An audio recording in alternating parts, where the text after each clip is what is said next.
Srila Prabhupada was especially fond of Yadavar Prabhu and Vishaka Devi's productions. He personally instructed them, inspired them, empowered them to produce a film on Hare Krishna movement.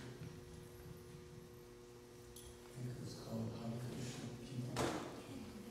And then it was updated, the Hare Krishna World. I'm not good with names, but something like that.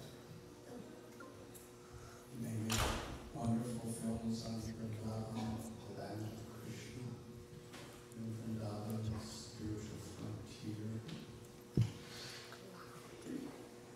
And films in presenting Krishna consciousness are teachings in very dynamic ways, scientific, social, education. So everyone in the world, Srila Prabhupada especially blessed them. And what we saw this evening is a brief glimpse into the future film, which is the culmination of Yadavar Prabhu and Vishaka's life of filmmaking. Something that for many years they've meditated, they've prayed, prepared, and actually did. The struggle that they offered, following in the footsteps of Srila Prabhupada, was not easy. To raise the funds, to bring it to that professional level that they brought it. So much cooperation of so many people throughout the entire world. They gave their lives, everything, to do this.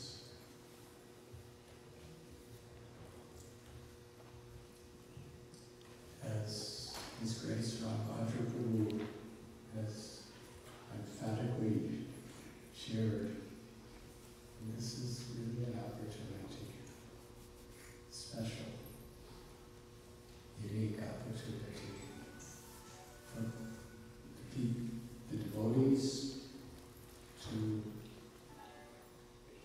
inspire the general public to get this intimate glimpse into Srila Prabhupada's life and his contributions through film.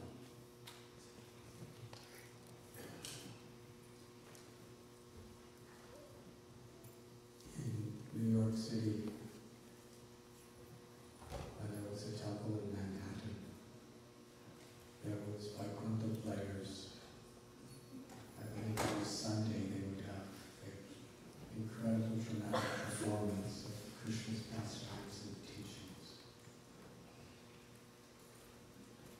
And as Srila Prabhupada encouraged his devotees to distribute his books in as many languages, in as many countries all over the world, how much he encouraged those devotees who were bringing to life in drama the pastimes of Krishna, the teachings of Krishna. And in that same way, he encouraged the Bhaktivedanta Institute, he encouraged farm communities, he encouraged actors and actresses, he encouraged everyone. And with that encouragement, incredible how he empowered. Really, he took little spiders off the street and made them into Hanumans.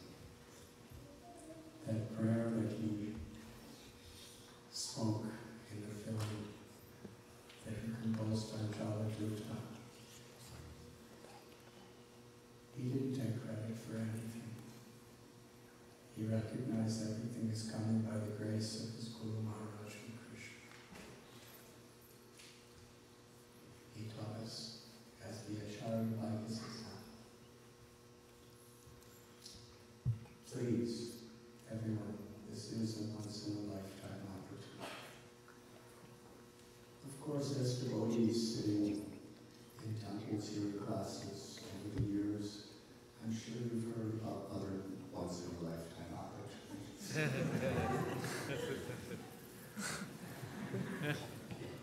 Vaishnavas are more concerned with quality than quantity. Qualitatively, this is truly once-in-a-lifetime opportunity. The world premiere of this film, and it's just close to 26 second happen, and very reputed theater. So let us all not only attend, but advertise and bring as many people as possible to personally meet Srila Prabhupada through this medium. Thank you, Dr. Prabhu, for showing this wonderful preview. All the devotees in the production still. Just transfer those things to them. I transfer all those things. Haribo.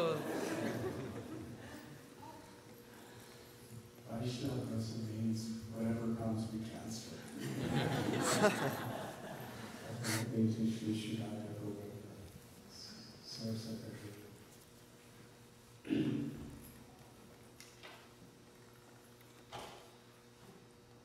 On Tuesday is Narasimha Dev's appearance. I was requested to say something about that. Since we're speaking about Srila Prabhupada in a very special way with this feature film coming, it is relevant to recognize how many times Srila Prabhupada spoke about Prahlad Maharaj.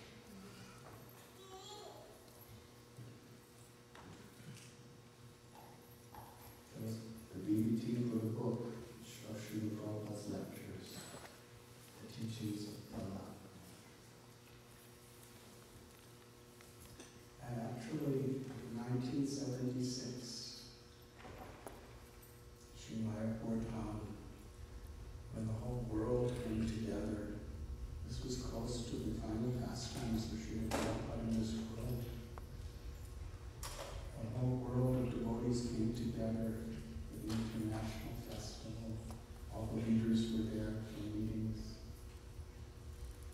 Srila Prabhupada's classes were all on the prayers of Prahlad Maharaj to Narasimha.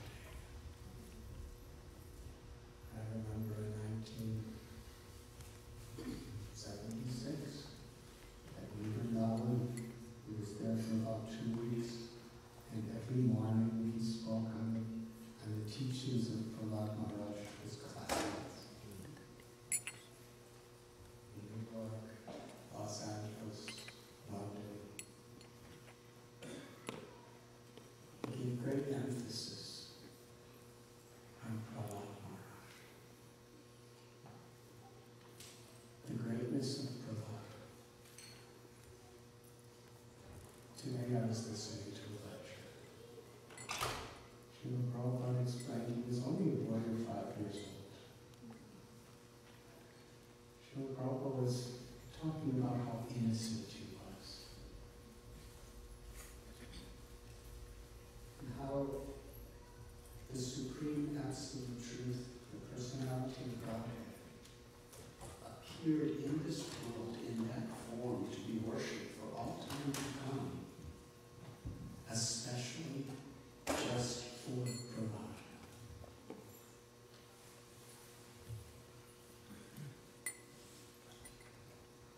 Srila Prabhupada said, Hiranyakashipu asked, where is your God? First he said, where do you get your strength from? That you feel that you have the right to defy my rule. So, from Vishnu, from Bhagavan, the supreme truth. He's the same person you get your strength. In fact, he's the same person everyone gets their strength. He's the source of all strength. That was such an insult.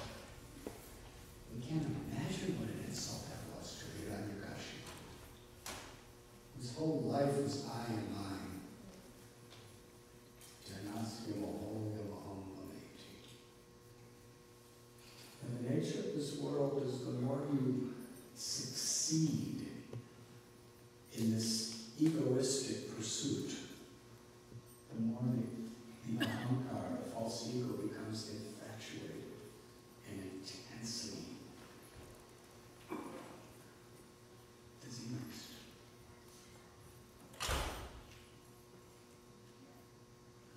If someone were to come up to you and say the worst obscenities about you, that would be like a compliment compared to Prahlad saying to Hiranyakashipu that you get your strength from Vishnu. Try to understand this. Hiranyakashipu hated Vishnu. Vishnu killed his brother Hiranyaksha in the form of Radhanath. He gave his whole life performing 100 celestial years of tapasya, and then ruling the world and conquering more, and every day he was conquering more and more. Narasimha explained Indra, Varuna, Vayu, Agni, the devas would bow down to him daily, shaking in fear. And if he raised a single eyebrow, they would tremble uncontrollably in fear. Narasimha said, even I served Hiranyakashipu. That was the power. So his whole life was, I am great. He outlawed any worship of anyone except him. And here's his little son telling him that all his strength comes from Vishnu. This was totally outrageous. So angry. Where is this Vishnu? Little Prahlad said he's everywhere. He wasn't trying to defeat his father. He was just speaking the truth. He had no animosity. Usually, in order to really insult someone, you have to have a bad intent. Otherwise, it doesn't hurt so bad. Someone just mistakenly says something. Prahlad had nothing in his heart but love for his father. In fact, he was probably the only person Hiranyakashipu ever met that loved him selflessly, truly, his soul.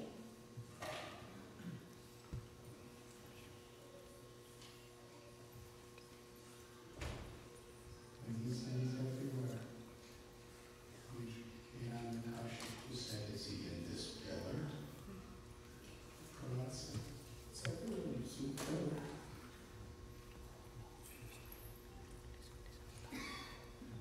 Hiranyakashipu drew his gigantic sword.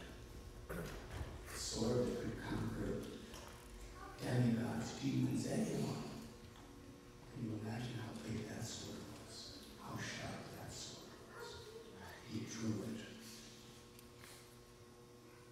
He attacked Prahlad to sever his head.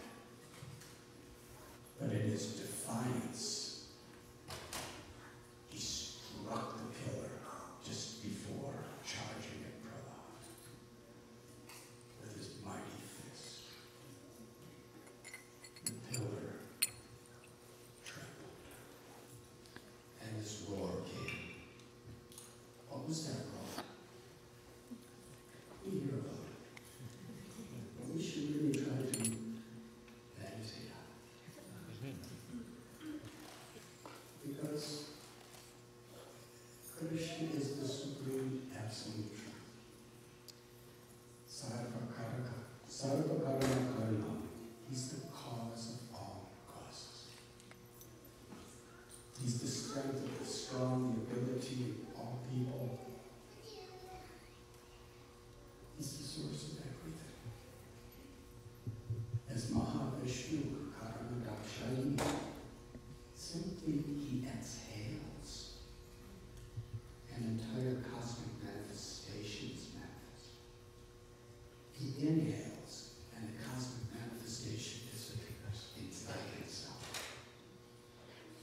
his manifestation, he simply glances for a moment with his eyes, and he impregnates the whole creation with all living entities.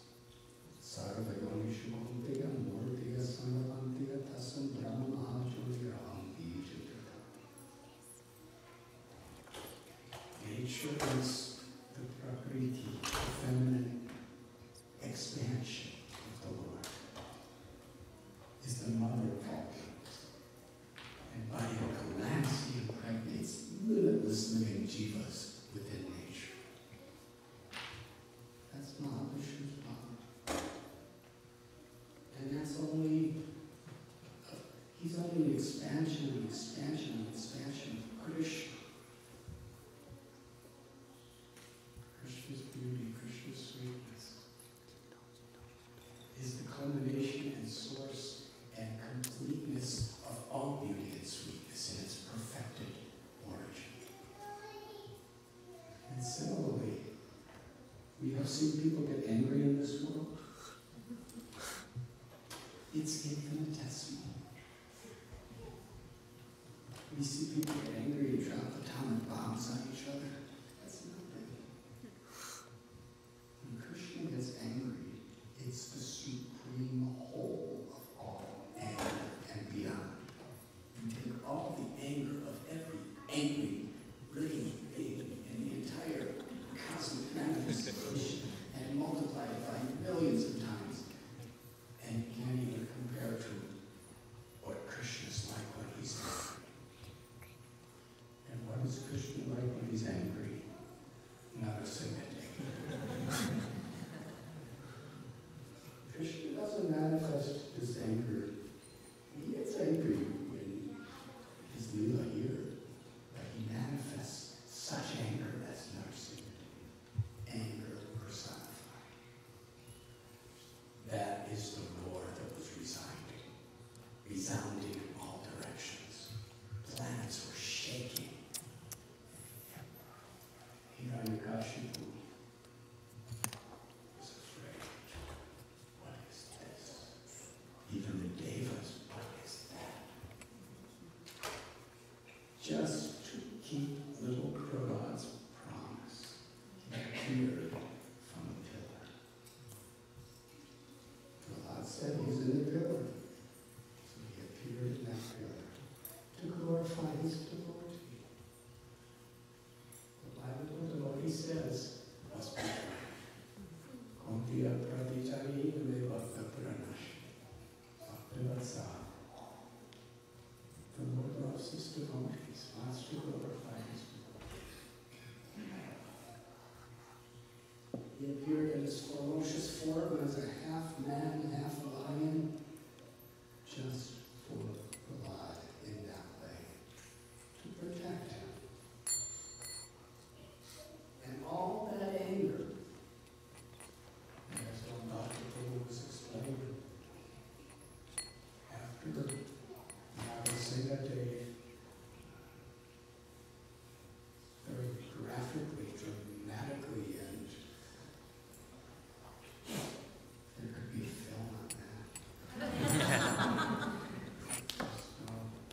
There's no technology to capture the actual event.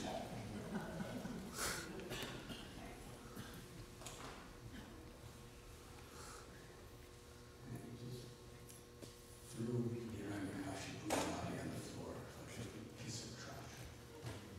He was roaring. What was that roar? What did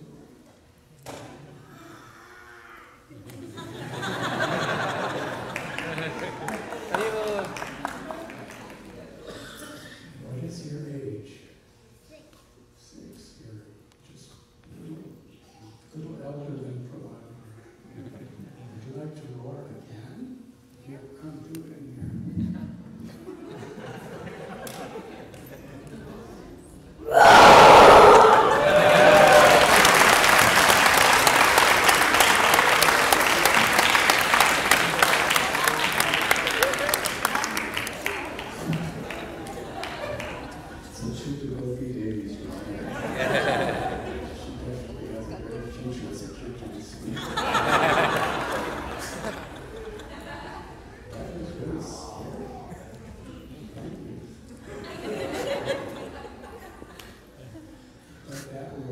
was his love for Prahlad Maharaj, his gratitude to Prahlad Maharaj, who had surrendered his heart and soul to him.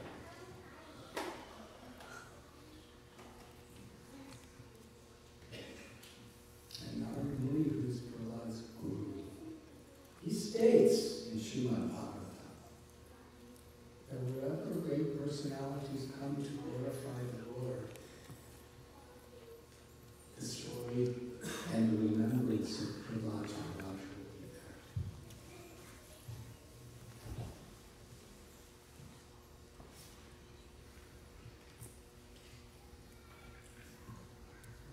Haridas Thakur.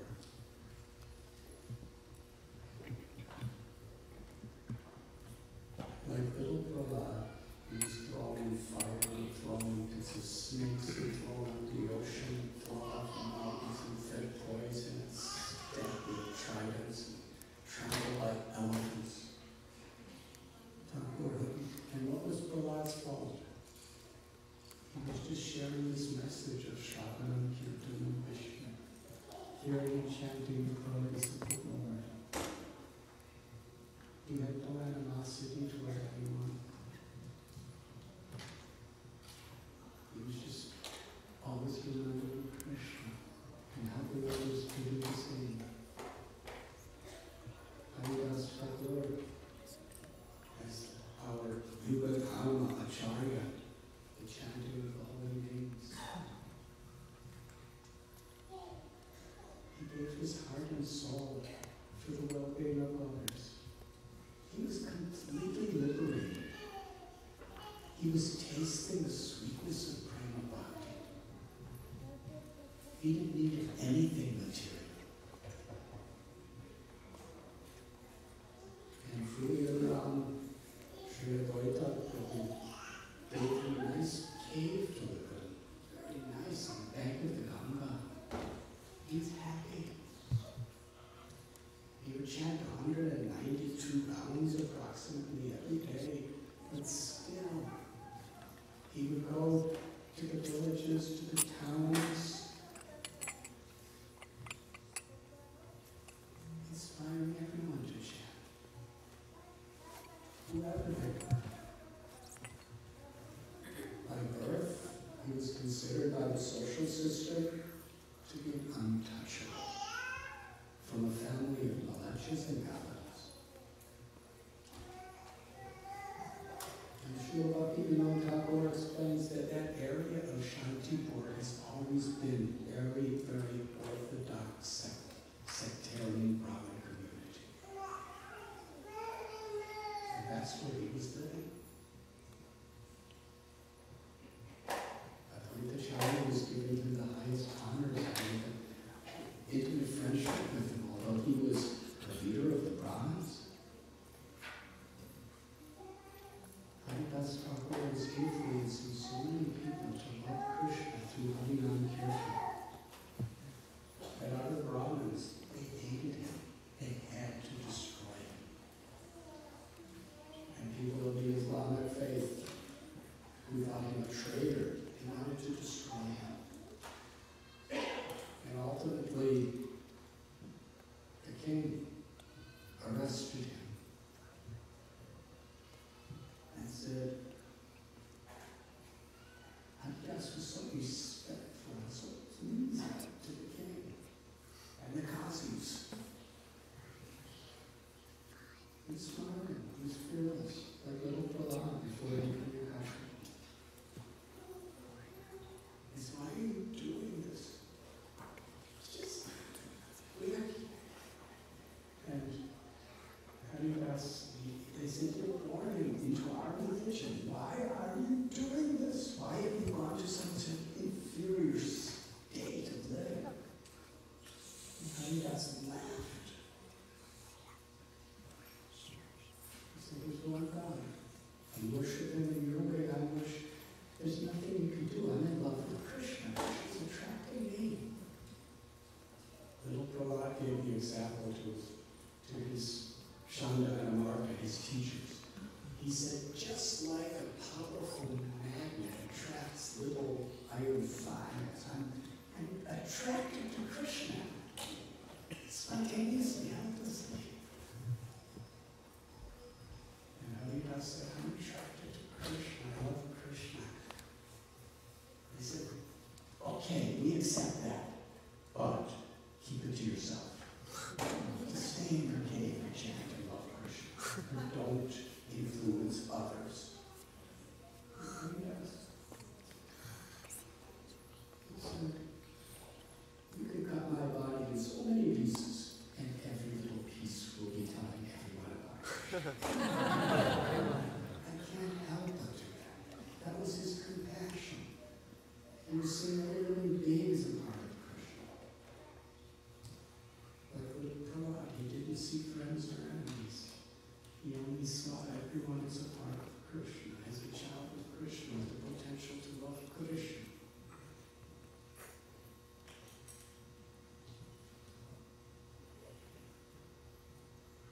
He said, if you want to punish me, do whatever you want.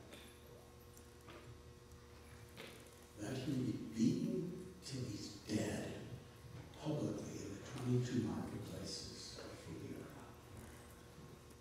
They were beating him, dragging him by the hair from one marketplace to another, obscenities, harsh language, beating and whipping. No one ever lived past one or two. The whole day passed 22 marketplaces. He was still chanting Hare Krishna.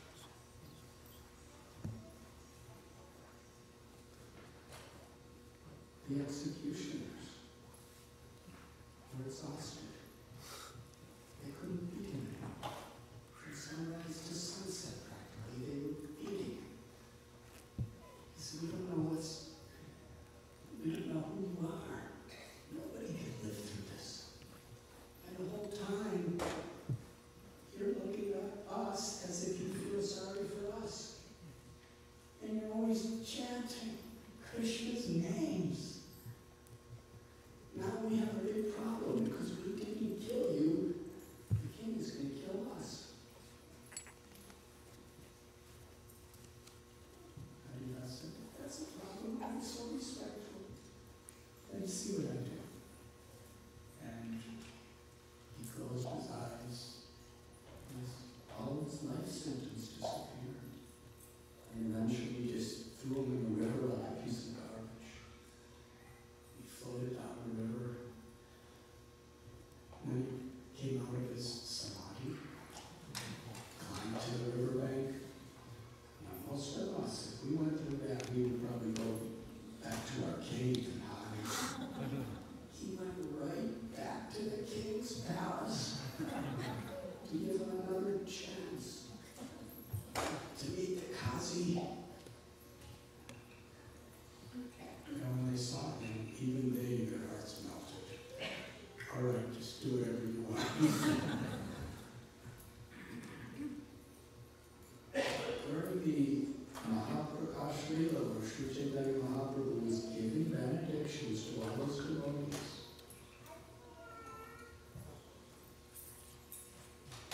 he called up Haridas Thakur, and he told this story to all the devotees. He said, while they were beating him, just to save his life, I personally covered his body with my body to protect him. And Chaitanya Mahaprabhu, he revealed on his own body at that moment all the scars and brutal whip marks that were meant for Haridas. And Haridas fainted. Chaitanya Mahaprabhu offered him any benediction. Similarly, little Prahlad Maharaj went through so much, because he was always remembering Krishna. He was always chanting the names of Krishna. The Lord always protecting him.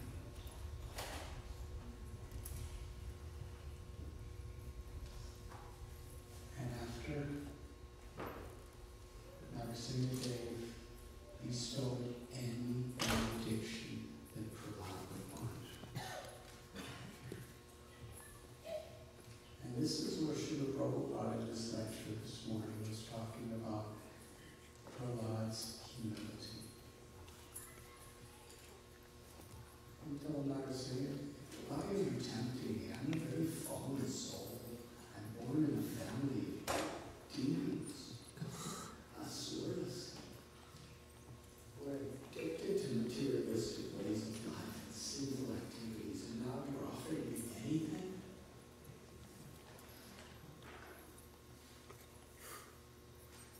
Srila Prabhupada in this regard spoke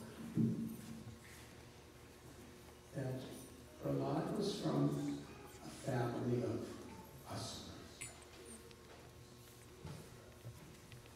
Krishna wanted to show being a devotee has nothing to do with where you're born or how you're born. In fact, he said, it's not determined by how much intelligent you are, as far as education.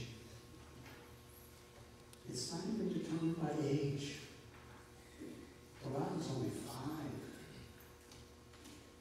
He says it's not a matter of whether you're an old person or a young person,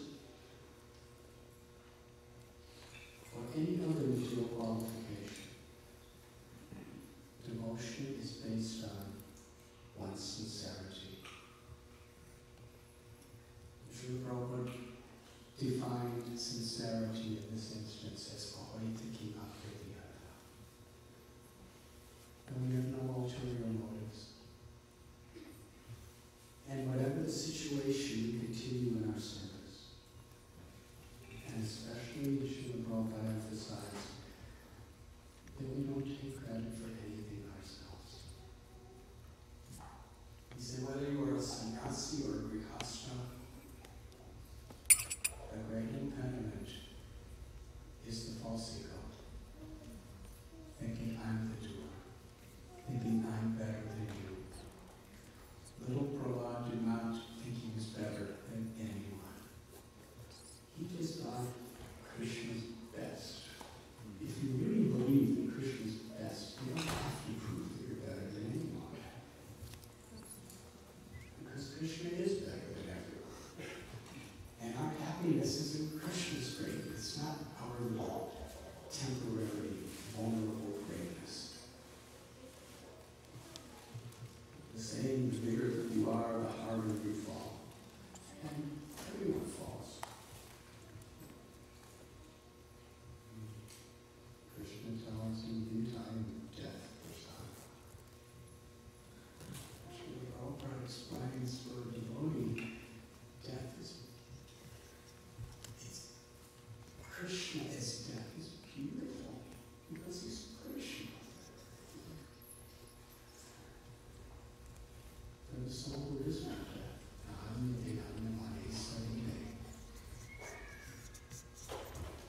So little Prahlad is totally humbling himself. And what is the benediction he asks? He said, if I want anything in return for my devotion to you, then I'm a merchant. I'm not a devotee. That's the standard of a Vaishnava from Srimad Bhagavatam's perspective.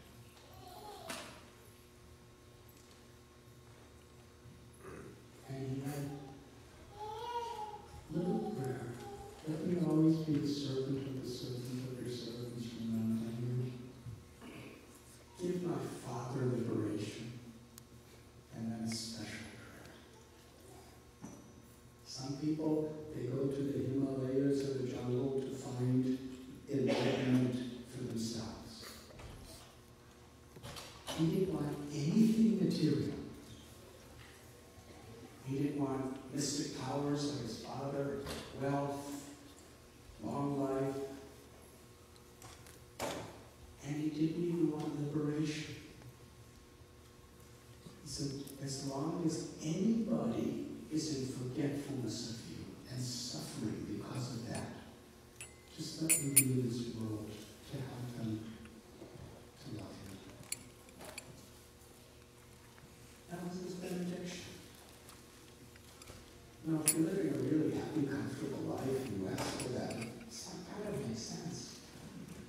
The little Prahlad was just thrown in fire, he was insulted, he was imprisoned, he was tortured in every way, he was hated, persecuted. And what's his benediction?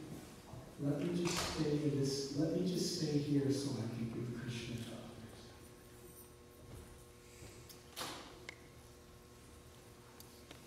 That was exactly Haridas Thakur's life.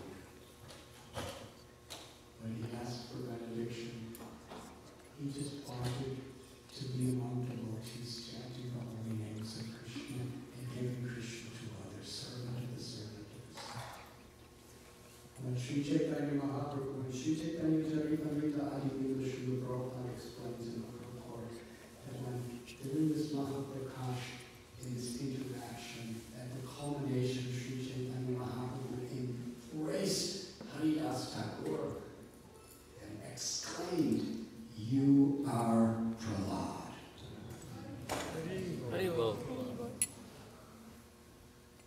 Sri Chaitanya Mahaprabhu was Krishna with the Mahabhava of Sri Radha, the absolute truth, the source of everything that exists.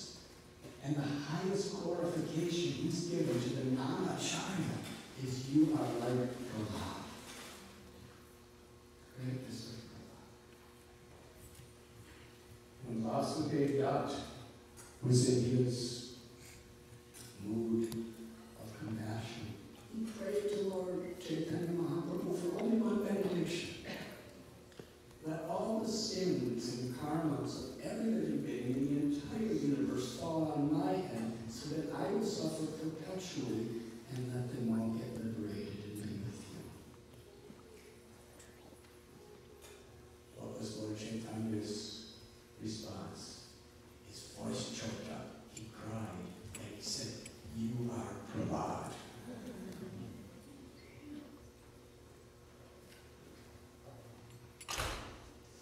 That same mood, we can understand why Srila Prabhupada talked so much about Prahlad.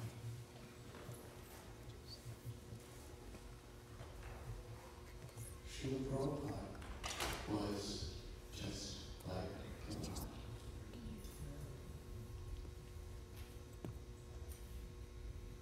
He was like Haridas Thakur. From Vrindavan, he came all the way to the west, cargo ship. He was attacked with heart attacks. And just like Lord Narasimha was always there to protect Prahlad, just like Lord Chaitanya covered the body of Haridas. Srila Prabhupada said, when he was practically hopeless that he could live on that cargo ship, he had that vision of Krishna with his incarnations guiding him to Jalapur. And he understood it was Krishna that was protected. And then he offered this beautiful prayer. Why have you brought me here? Please speak through me. You must have been here for a new purpose. And just as Sri Chaitanya Mahaprabhu glorified Haridas Thakur for his compassion as if he had 5 mouths, and glorified Vasudeva Dutt as if he had 1,000 mouths, and as Narasimha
large extent through the example of little Prahlad. How he faced the obstacles.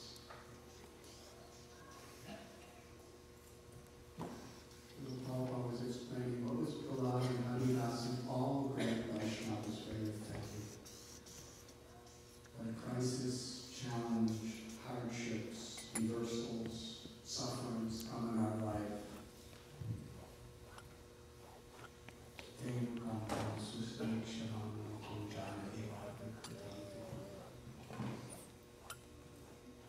you see it as an opportunity. We don't blame Krishna, really doing this. It's because of my consequence. But in every situation, especially those, Krishna is there for us.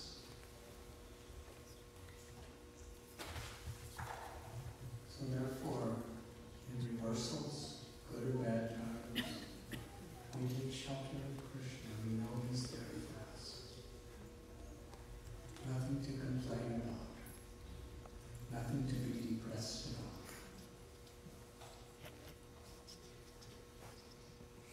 We chant Krishna's names. We share Krishna's grace with others. We can always do that. That's the only truth. That's the only reality. That's all that matters. The success of life is not all these dualities that we